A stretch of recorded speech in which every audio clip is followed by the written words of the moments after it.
Hey Colin, good improvements in your skiing from the previous year. However, the areas for improvement are largely the same as the feedback that I gave you last year. Let's keep on working on these areas. And those areas include narrowing up the stance a little bit, getting a little bit more comfortable with the feet about hip width apart instead of getting outside the hip width, or getting more like shoulder width or outside shoulder width apart.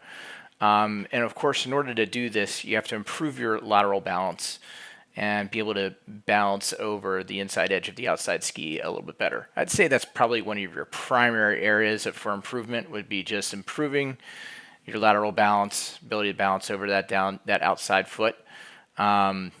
That's gonna solve a lot of the other problems that we're seeing here. So some of the other things that are happening as a result of the lateral balance being compromised is you initiate the turn with a small wedge or convergence of the skis instead of simultaneously flattening both skis to initiate the turn and keep them in a parallel relationship. And then that can get difficult to do with that wide stance and standing too much on the uphill, the inside foot at the throughout the turn. It gets tough to initiate the next turn then. The other things that definitely some more improvement for fore-aft balancing issues, like we talked about. Inside foot often, shin often loses contact with the front of the boot. That foot gets pushed ahead a little bit.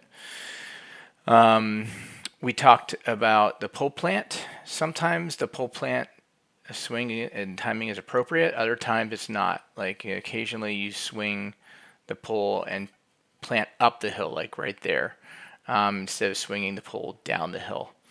There you do it. There you did it again. So you're getting it mixed up.